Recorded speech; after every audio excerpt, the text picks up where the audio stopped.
रुड़की के civil line इलाके में नीलम टॉकीज बिल्डिंग का विवाद एक बार फिर गहरा गया है। कांग्रेस के वरिष्ठ नेता आशीष सैनी ने हरिद्वार रुड़की विकास प्राधिकरण पर भ्रष्टाचार के गंभीर आरोप लगाए हैं। आरोप है कि विभाग के अधिकारियों की मिलीभगत से नजूल की भूमि पर नियमों को ताक पर रखकर गगनचुंबी इमारत खड़ी कर दी गई। रुड़की का पौष इलाका सिविल लाइन, जहां कभी नीलम टॉकीज हुआ करता था, आज वहां एक आलीशान बिल्डिंग खड़ी है। लेकिन इस चमक धमक के पीछे भ्रष्टाचार की एक गहरी कहानी छिपी है। कांग्रेस नेता आशीष सैनी का दावा है कि इस बिल्डिंग का नक्शा नियमों के अनुसार किया गया था, लेकिन धरातल पर नियमों को पैरों तले रौंद दिया गया। नजूल की भूमि पर 2 मंजिल से ज्यादा निर्माण प्रतिबंधित है और बावजूद इसके मानकों से अधिक मंजिलें खड़ी की गई है। फ्रंट और साइड सेटबैक छोड़ना अनिवार्य है, जहां पर सेटबैक के नियमों की सरेआमद देखी की गई है। हैरानी की बात तो यह है कि कागजों में इस बिल्डिंग को विभाग द्वारा सील दर्शाया गया, लेकिन मौके की हकीकत कुछ और ही बयां करती है। सील के बावजूद बिल्डिंग के अंदर अलग अलग व्यापारिक गतिविधियां और कारोबार धड़ल्ले से चल रही हैं। आशीष सैनी का आरोप है कि सिविल लाइन में ऐसी कई और बिल्डिंग है जहां विभाग ने केवल दिखावे के लिए कार्रवाई की, जबकि पर्दे के पीछे अवैध निर्माण का खेल जारी है। सिविल लाइन की ज्यादातर जमीन नजूल की है, जहां 2 तल से ज्यादा की अनुमति नहीं है। अधिकारियों से मिली भगत कर यहां क्लिनिक के नाम पर नक्शा पास हुआ और नियम विरुद्ध मंजिलें तान दी गई है। कई जगह कागजों में सील लगी है, लेकिन अंदर कारोबार चल रही है। हम नए अधिकारियों से इस पूरे मामले की निष्पक्ष जांच और कार्रवाई की मांग करते हैं। अब सबकी नजरें एचआरडीए के नवनियुक्त अधिकारियों पर टिकी है। क्या विभाग अपने ही बीच बैठे भ्रष्ट चेहरों को बेनकाब करेगा या फिर रसूखदारों के आगे नियमों की फाइलों को इसी तरह दबा दिया जाएगा? टॉकीज प्रकरण में आप निश्चित रूप से देखेंगे कि जो नक्शा स्वीकृत कराया गया है वहाँ पर वो नक्शे का निर्माण तो हुआ ही नहीं है, और अवैध निर्माण जो पूरे जिले में, पूरे प्राधिकरण क्षेत्र में चल रहा है, उसी क्रम का एक हिस्सा है। नीलम टॉकीज पर 10 फुट का सेटबैक लगभग है, वो सेटबैक गायब है वहाँ से, और जो भी उसके नॉर्म्स एचआरडीए के हैं वो वहाँ पर दिखाई नहीं दे रही हैं। बिल्डिंग की हाइट के अनुसार वहाँ पे एफएआर रेशो को भी नहीं मेंटेन किया गया, और नजूल की ज़मीन है।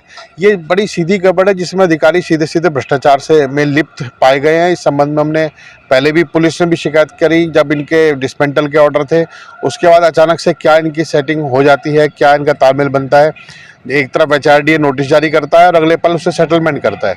ये जो तालमेल है ये भ्रष्टाचार की सबसे बड़ी जड़ है, और भ्रष्टाचार का सबसे बड़ा उदाहरण आज एचआरडीए ऑफिस, कम से कम रुड़की के ऑफिस को तो मैं मान रहा हूँ कि वो भ्रष्टाचार का अड्डा बन चुका है। जिस वक्त उच्चाधिकारियों को शिकायत की जाती है और वो आकर जाँच करते हैं, तब ये मामले सामने आते हैं, तब ये फर्जी नक्शे जमा कर दिए जाते हैं। और अधिकारी फर्जी नक्शे क्यों स्वीकार करते हैं? कौन लोग हैं जो इस तरह के झूठ व छल पंच को रोकने का काम कर रहे हैं?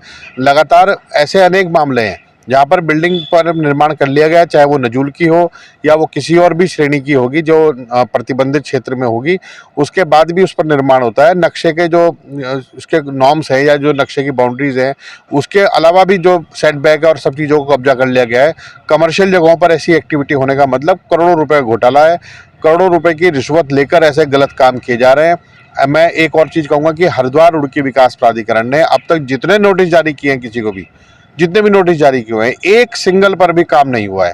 और आज उन पर अवैध निर्माण भी हुआ और कंपाउंडिंग के नाम पर एप्लीकेशन लेकर मामले को होल्ड कर लिया जाता है, और बाद में खुर्द बुर्द हो जा रहे हैं। केवल जो सीधे सच्चे लोग हैं, जो छोटे छोटे मकान बनाते हैं, बड़ी जमा पूंजी खर्च करते हैं, उनके ऊपर कार्रवाई करने का नाटक ये जो विभाग करता है। लेकिन जो बड़े माफिया, बड़े मगरमच्छ हैं, उनको बचाने का काम हो रहा है। और निश्चित रूप से 10 रुपए के लालच में अधिकारी बिक जा रहे हैं, ईमान बेच रहे हैं, सरकार बेच रहे हैं, पूरा विभाग बेच चुके हैं। तो इनकी तो हालत ही बड़ी खराब है।